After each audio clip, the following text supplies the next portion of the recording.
우리 말씀을 위하여 함께 기도하시겠습니다. 살아계신 아버지 하나님 감사합니다. 이 시간 하나님의 말씀이 온전히 선포되어지게 하여 주옵소서.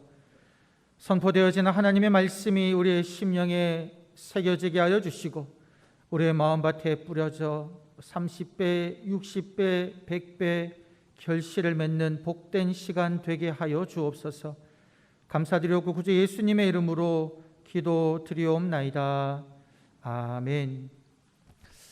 할렐루야. 오늘도 하나님께서 우리들을 귀한 예배의 자리로 부르셨습니다. 우리 예배의 자리에 나오신 우리 한 분 한 분들의 발걸음을 하나님께서 축복하시고 귀한 은혜 내려주실 줄 믿습니다.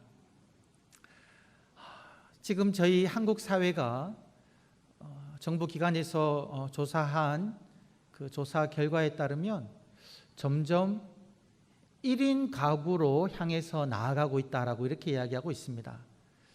2020년도의 조사를 보게 되면 전년도 대비해서도 1인 가구 수가 많이 늘었고요. 그리고 현재 그 비율로 볼 때에 그 10가구 중에 3가구가 1인 가구라고 이렇게 이야기합니다. 1인 가구는 꼭 나이가 지긋이 드신 분들만 1인 가구가 아니라 젊은이들도 1인 가구로 사는 그 비율이 높아지고 있다는 것이죠. 이러한 특징을 가지고 있는 이제 한국 사회에 우리 많은 시민들의 그 마음속에 차지하고 있는 그 주된 감정 중에 하나가 아마 외로움이라 생각됩니다. 밖에서 일을 하고 또 사람을 만나고 신나게 지내다가 집에 문을 열고 들어오면 혼자만 있으니까 그 마음에 외로움이 쭉 찾아온다라는 것이죠. 그리고 이 외로움은 때로는 어떻게 증폭될 수 있냐면 그 좀 상실감으로 증폭될 수도 있습니다. 예를 들어서 평생 내가 참 열심히 일을 했는데 내가 참 많이 일을 했는데 봉사를 했는데 그것을 알아주는 이가 주변에 아무도 없을 때에 그 마음에 또 상실감으로 찾아온다라는 것이죠. 참 자녀를 사랑해서 자녀를 기르고 또 자녀가 또 자녀를 낳고 해서 손주를 보는데 이제 뭐 시골에 사는 어르신 경우에는 명절 때만 보게 되고 또 명절 때도 잘 못 보게 되는 그런 상황 속에서 또 상실감이 있고 또 특별히 이제 코로나19가 한 2년 정도 지속되다 보니까 혼자 계신 분들의 그 마음속에 있는 그 외로움이 점점 커져간다. 이런 상황이다라는 것이죠. 그런데 여러분 우리 마음속에 이러한 외로움과 또 고독 그리고 상실감으로 우리 마음이 가득 차고 있을 때 여러분 하나님을 믿는 우리들은 누구를 바라보아야 하겠습니까? 하나님을 바라보아야 할 줄 믿습니다. 내 주변에 아무도 없다 할지라도 내 마음속에 외로움과 고독감이 가득하다 할지라도 그 순간에 누가 나를 보고 계시냐면 하나님이 나를 지켜보고 계시다라는 것이죠. 여러분 살아계신 하나님은요 우리의 외로움과 우리의 고독을 아시는 분이시고 또 내가 어려움을 겪을 때에 그 어려운 상황을 누구보다도 잘 아시는 분이 바로 우리가 믿고 있는 하나님이다라는 겁니다. 그래서 여러분 이번 한 주 동안 우리가 마음속에 다짐하고 내 스스로에게 되뇌이는 한 구절의 외침은 바로 이 문장입니다. 하나님께서 나의 삶을 보고 계십니다. 제가 다시 한번 말씀드리겠습니다. 하나님께서 나의 삶을 보고 계십니다. 우리 한번 가슴에 손을 얹고 이 문장을 다 같이 한번 외쳐보시고 스스로에게 한번 되뇌어 보시겠습니다. 시작. 하나님께서 나의 삶을 보고 계십니다. 여러분 가슴에 손을 얹은 채로요 우리 한번 눈을 감으시고 나의 삶을 보고 계시는 하나님을 잠깐 한번 묵상해 보시면 좋겠습니다. 여러분의 삶의 상황이 지금 어떠합니까? 여러분만이 알고 있는 여러분들의 어렵고 힘든 상황은 무엇입니까?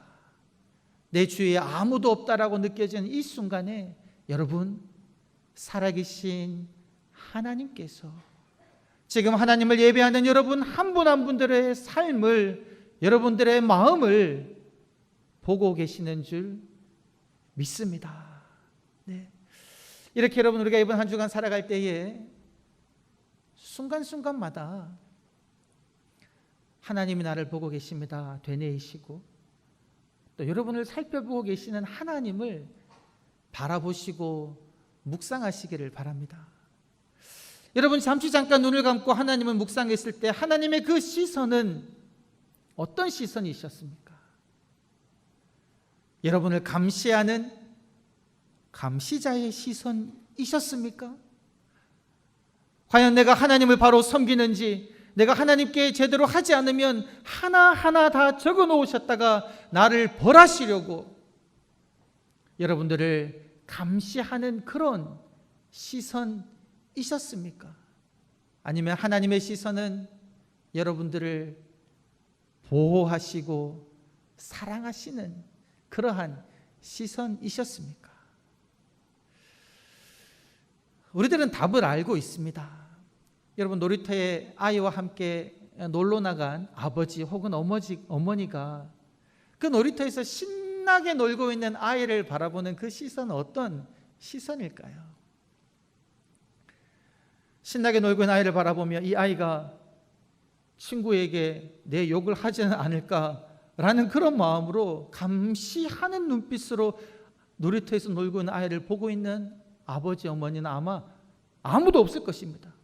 자녀들을 사랑하고 자녀들을 제대로 보살피는 아버지, 어머니라면요, 그런 감시자의 눈으로 아이를 보지 않습니다.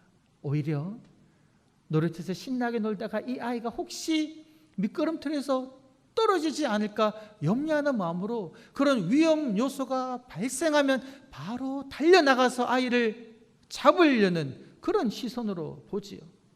혹시 나쁜 마음을 먹은 유괴범이 와가지고 사탕을 들고 내 아이를 데리고 갈지 그런 일이 있으면 순식간에 달려나가서 그 사람을 막으려고 보는 그런 보호자의 시선으로 우리 아버지, 어머니는 아이를 보고 계시지 않습니까?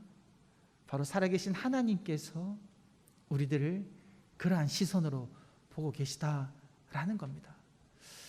여러분, 오늘 이 말씀 속에서 등장하는 한 인물, 이 야곱이 낯선 곳인 밧단 아람에서 약 한 20년을 지냈는데요, 이 20년이란 기간 동안 이 야곱이 이 사실을 깨닫는 겁니다. 하나님께서 나의 삶을 지켜보고 계시구나. 감시자의 시선이 아니라 사랑이 가득한 시선으로 나를 보호하시며 지키시며 계셨구나. 이것을 여러분, 야곱은 오늘 본문에서 깨닫게 됩니다. 여러분, 우리가 지난주에 야곱의 어떤 삶을 살펴보았습니까? 야곱이 형에게 미움을 받고 형을 속인 대가로 이제 살해 위협을 받죠. 야곱은 형의 그 시선을 피해서 도망합니다. 자기의 인생이 이제 끝났다라는 생각으로 도망하는데, 그때 야곱은 베델에서 누구를 만났습니까? 하나님을 만났죠.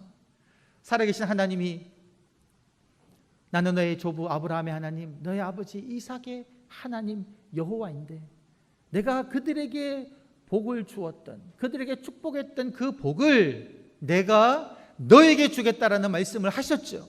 네가 누워있는 이 땅을 내가 네게 주겠고 네 자손이 많아지게 하겠고, 그리고 너는 너의 자손이 세상 모든 민족이 너와 너의 자손으로 말미암아 복을 받을 것이다. 이 축복을요 야곱에게 주셨고, 그리고 그렇게 말씀하셨죠. 야곱아, 내가 너와 함께 할 거야. 너가 어디로 가든지 내가 너를 지키고 너를 다시 이리로 인도하여 돌아오게 할 것이야. 그리고 너에게 약속한 이 약속의 말씀이 다 이룰 때까지 나는 결단코 너를 떠나지 않을 것이다. 이 말씀을 야곱은 듣고 어떤 고백을 했습니까? 이야, 이곳에 하나님이 계시구나. 이 믿음을 야곱은 가졌다라는 것이죠. 여러분, 그곳이 단순히 베델만을 의미하는 것이 아니라 앞으로 그 야곱의 인생 가운데 어떠한 일이 일어날지 모르지만, 내가 고향 땅을 떠나가는 그곳에서 어떤 일을 만날지 모르지만, 그곳에서 하나님이 함께 하셔서 나를 붙잡아 주시겠구나라는 그 믿음을 야곱은 가지게 되었죠. 그래서 야곱은 여러분 신나게 믿음으로 그 걸음을 걷게 되었습니다. 그의 믿음, 그의 마음속에는 하나님에 대한 확신을 가지고 여러분 그 밧단 아람으로 하란으로 떠나게 된 것이죠. 여러분 그 이후의 삶은 어떤 삶을 야곱은 살았습니까? 과연 하나님께서 야곱에게 약속하신 대로 그의 삶은 형통한 삶이었습니까? 아니면 야곱의 삶 가운데 여러 가지 많은 어려움이 일어났습니까? 여러분 우리가 이제 야곱의 삶을 쭉 살펴보면요, 우리가 야곱이 그 밧단 아람에서의 삶 20년 기간 동안 약간 세 부분으로 야곱의 삶을 나누어 볼 수가 있습니다. 첫 번째 7년 동안은요 여러분 야곱의 삶은 정말로 신이 나는 삶이었습니다. 하나님께서 그에게 약속해 주신 대로 함께 하셨고 그를 지켜주신다는 것이 바로 느껴지는 그러한 삶을 야곱은 살았습니다. 어떻게 됐습니까 여러분? 그 하란을 향하여 가는 길에 한 곳에 쉬는데 여러분 그곳에서 그의 어머니의 오라버니인 라반의 딸 라헬을 만난 거죠. 그래서 야곱은 라반의 집에 가게 되고 외삼촌에게 그가 겪었던 여러 가지 많은 일들을 하고 난 다음에 외삼촌으로 하여금 그 집에 머물고 그 집에서 먹고 자고 할 수 있게 되었던 것이죠. 여러분 미지의 곳을 향해 한번 떠나 보셨습니까? 살 곳도 없고 내가 무엇을 하고 살아야 될지 모르는 그런 상황 속에 있을 때 마음에 불안감이 오는데 여러분 그것이 순식간에 해결돼 버린 겁니다. 얼마나 그 마음속에 하나님에 대한 확신이 커졌겠습니까? 야, 과연 하나님께서 말씀하신 대로 나의 삶을 인도하시는구나. 그뿐입니까 여러분? 라반의 집에 가보니까 그가 누구를 만났습니까? 라헬을 만났잖아요. 그 라헬을 만나보니까 이 라헬이 너무 마음에 드는 겁니다. 외삼촌이 이야기하죠. 네가 아무리 내 조카지만 공짜로 일을 할 수 있느냐? 내가 네 삭스를 어떻게 쳐줄까? 물으니까 야곱이 라헬을 나에게 달라라고 이야기했죠. 그래서 외삼촌이 이야기합니다. 너가 7년 동안 힘을 다해 수고하며 내 양떼를 돌보라. 그러면 라헬을 주겠다. 야곱은 너무 기뻤습니다. 7년을 며칠같이 여기며 일을 열심히 한 겁니다. 왜요? 라헬을 사랑하는 마음으로. 7년만 지나면 이 라헬과 결혼해서 행복한 가정을 이룰 것이다 라는 그 기대감에 7년을 막 신나게 일을 한 겁니다. 7년이 마치 야곱에는 여러분 며칠처럼 순식간에 지나가 버린 겁니다. 그리고 드디어 결혼하게 되었죠. 여기까지 야곱은 야 정말 하나님이 나와 함께 하시는구나, 나에게 막 복의 복을 더해 주시는구나 라고 막 느끼고 있는 겁니다. 마음의 안도감으로 가득하는 거죠. 그런데 여러분 너무나 잘 아는 이야기죠. 성경에 몇 가지 아주 황당한 사건이 나오는데 오늘 그 중에 아주 막 거의 최고에 달하는 그 사건이 바로 이 야곱이 겪은 사건이지 않습니까? 결혼을 하고 첫날 밤을 보내고 그 다음날 보니까 세상에 라헬이 아닌 겁니다 여러분. 그가 마음에 두고 결혼하려고 했던 라헬이 아니라 그의 언니 레아인 거죠. 외삼촌에게 가서 따지지 않습니까? 아니 왜 나를 속였습니까? 라헬을 주신다고 하셔가지고 내가 7년 동안 열심히 정말 일을 했는데 왜 라헬이 아니라 레아를 주십니까? 그때 외삼촌이 그렇게 이야기하죠. 우리 민족의 풍습 중에는 언니보다 동생이 먼저 시집가는 일이 없다. 그래서 내가 레아를 줬다. 너가 라헬을 원하면 7일을 더 일하고 그러면 내가 라헬을 줄 것이고 그러면 내가 그 이후에 7년을 더 나에게 봉사하라. 덜컥 7년의 무료 봉사가 또 걸린 겁니다. 그래 여러분 그 다음 7년 기간 동안 라헬이랑 레아랑 함께 결혼 생활을 유지하는 그 7년 동안 이 야곱의 삶은 어떠했겠습니까? 말씀을 보면요 그 두 번째 기간인 그 두 번째 7년은 결코 행복한 시기가 아니었던 것 같아요. 가정이 평화롭지가 않습니다. 야곱은 라헬을 사랑하는데요 사랑하는 라헬은 임신을 하지 못하는 겁니다. 반면에 하나님께서 야곱의 사랑을 받지 못하는 레아를 긍휼히 여기시사 레아는요 4명의 아들을 그냥 낳는 겁니다. 이 라헬은 자기가 아이를 못 낳으니까 계속 야곱을 힘들게 하는 거예요. 나로 하여금 아이를 낳게 해라, 아니면 나는 그냥 확 죽어버리겠다, 이런 이야기를 라헬이 계속 야곱에게 하는 겁니다. 그리고 여러분, 레아는 아들 4명을 낳았는데요, 그 아들이 야곱을 보는 그 마음은 어떠했겠습니까? 자기의 어머니 레아를 사랑하지 않고 라헬만 사랑하는 아버지 야곱을 보면서 그 아들들인 르우벤, 레위, 시므온, 유다는 아버지에 대해서 어떤 마음을 품고 있었겠습니까? 여러분, 이것이 지금 이 야곱의 가정이었다는 거죠.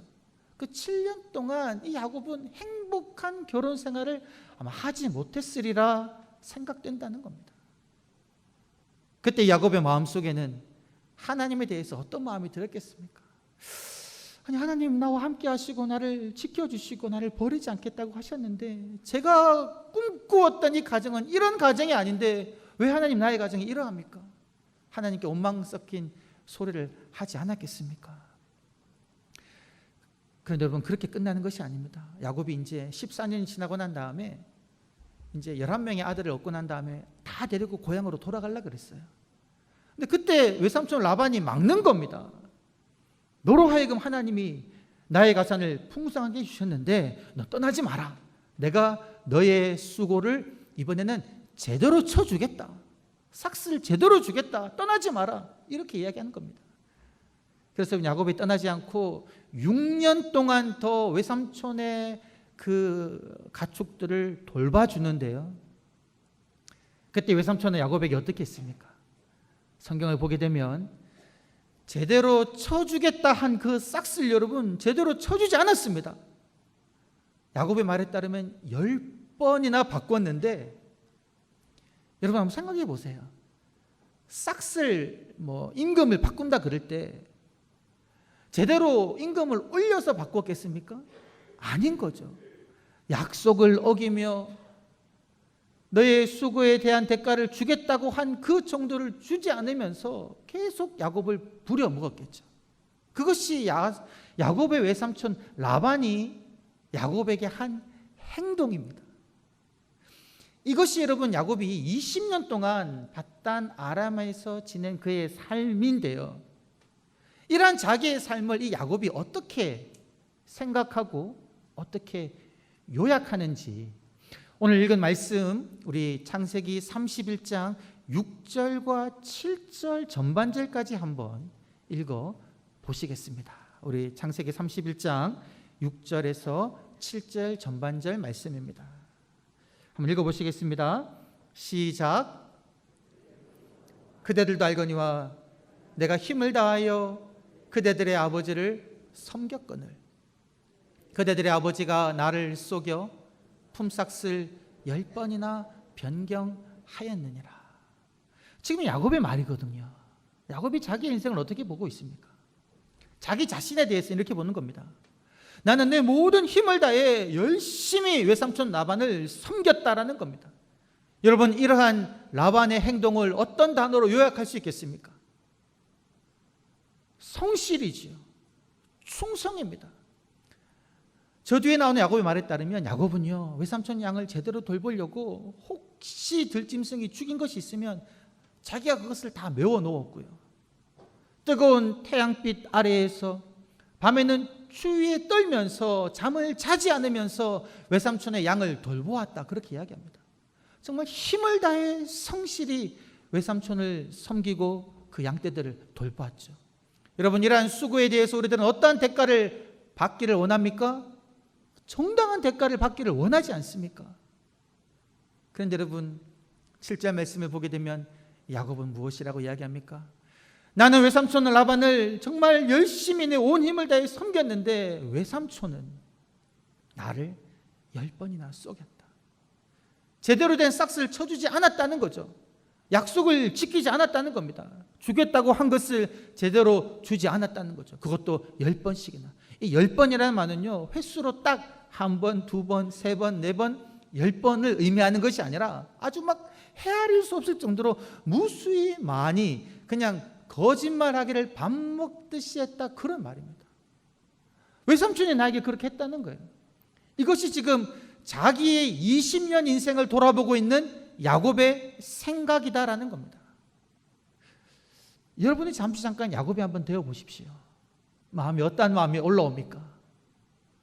나의 성실에 대한 대가를 제대로 받지 못하고 있는데, 그것도 나의 친척에게서. 우리가 여러분 빚보증을 써주지 말라고 이야기합니다. 근데 보통 빚보증을 누구에게 써줍니까? 써주게 됐을 때는 정말로 믿을 만한 친구, 친척에게 보증을 믿는 마음으로 써주지요. 믿기 때문에. 그런데 여러분, 정말 믿음을 배신하는 그런 친구, 그런 일을 당할 때 우리의 마음은 어떻겠습니까? 그 일을 당한 사람의 마음은 어떠하겠습니까? 그 마음 속에는 배신감과 원망과 절망과 상실감으로 가득할 것입니다.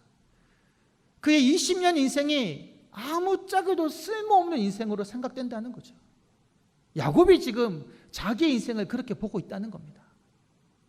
그런데 여러분, 자기의 20년 인생을 이렇게 평가한 야곱의 그 시선이 바뀌게 되는데, 그 시선이 어떻게 바뀌게 되느냐? 어떠한 사실을 그 중심으로 깨닫게 될 때 자기의 인생을 이렇게 실패자로 평가하는 그 시선이 바뀌게 되냐면, 우리 한번 말씀 12절 말씀을 다 같이 한번 읽어보시겠습니다. 12절 말씀입니다. 시작. 이르시되 내 눈을 들어보라. 양떼를 탄 수량은 다 얼룩무늬 있는 것, 점 있는 것과 아롱진 것이니라.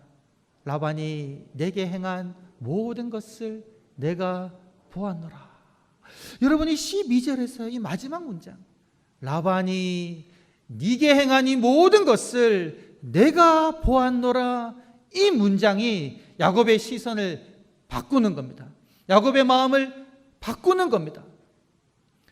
이 하나님은 스스로를 베델의 하나님이라고 부르시는데요, 이 베델의 하나님은 처음에 야곱이 자기의 인생을 실패로 규정하며 형의 그 시선을 피해서 도망 나올 때, 이제 내 인생은 끝났다라고 생각하는 그 시점에 하나님께서는 야곱에게 나타나셔서 내가 너와 함께 한다고 말씀해 주셨던 그 하나님이신데요, 그 하나님께서 이제 20년이 지난 이 시점에 다시 한번 야곱의 꿈에 나타나셔서 야곱에게 말씀하시는 겁니다. 야곱아, 야곱아, 내 주님, 네가 눈을 들어보라. 눈을 들어보니까 이 들판에 양떼들이 있는데, 이 양떼들이 아기를 배울 때, 새끼를 뵐 때가 되어서 막 이제 그 수량이 그 나귀 위에, 양 위에 있는데요, 그 수량들이 다 점 있고 얼룩지고 줄무늬 있는 것들인 것이죠. 외삼촌한테 그렇게 이야기했거든요. 야곱이 점 있고 줄무늬 있고 얼룩진 건 내 양이, 내 재산이 되게 해달라. 그런데 하나님께서 보여주시니까 막 짝을 짓고 있는 모든 그 목축들이 다 그런 점 있고 줄무늬 있고 얼룩진 거란 겁니다. 그때 야곱이 깨달은 거죠. 하나님이 라반이 내게 하는 그 짓거리들을 하나님께서는 보고 계셔서 하나님께서 나의 싹을 챙겨주셨구나. 나의 외삼촌 라반은 나를 속여서 10번이나 나의 싹을 챙겨주지 않았는데, 하나님께서 그 라반의 악한 행동들을 보시고 나의 싹을 챙겨주시는구나, 나를 보고 계시는 그 하나님을 야곱은 깨닫게 된 겁니다. 그랬더니만 여러분, 이 야곱의 말이 어떻게 바뀝니까? 자기의 삶을 실패로 규정짓고 원망하던 그 말이 어떻게 바뀌냐면, 여러분, 우리 다 같이 한번 7절 말씀을 다시 한번 읽어보시겠습니다. 시작.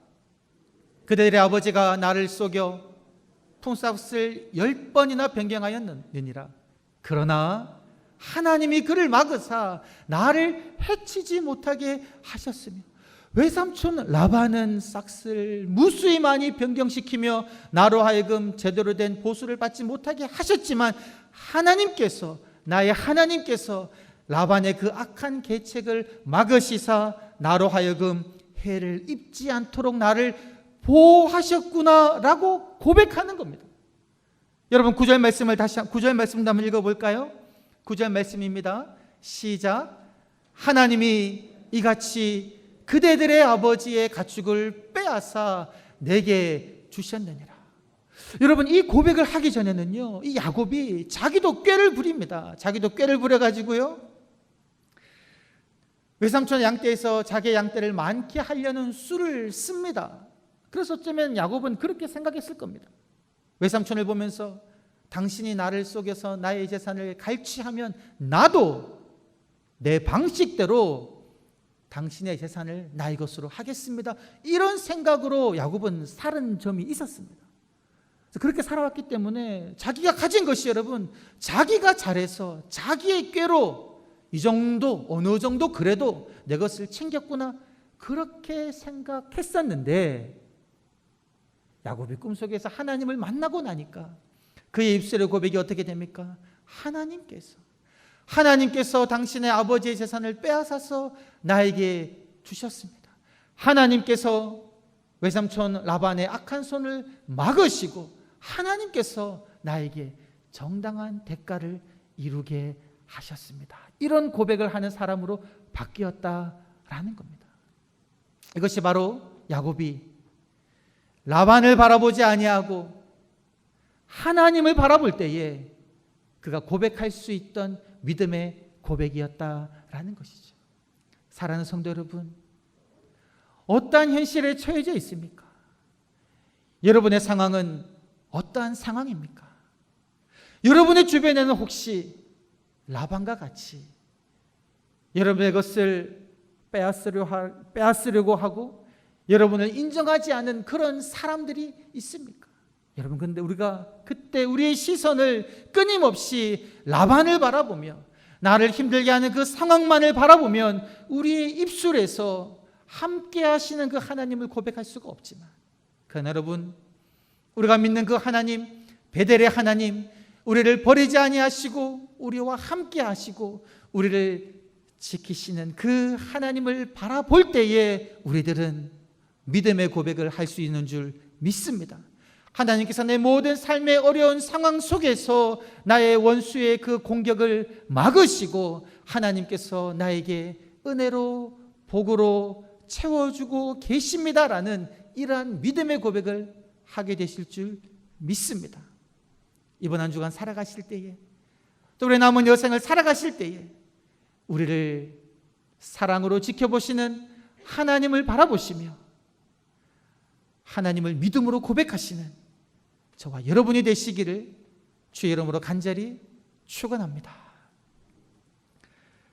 살아계신 아버지 하나님, 참으로 감사를 드립니다. 눈을 들어 하나님을 바라보게 하여 주시옵소서. 나의 어려운 상황, 나의 원수의 악한 마음을 바라보며 내 마음의 원망으로 채우지 않게 하여 주시고 나와 함께 하신 하나님을 바라보며 믿음의 고백을 할 수 있는 하나님의 백성 되게 하여 주옵소서. 감사드렸고 구주 예수님의 이름으로 기도드리옵나이다. 아멘.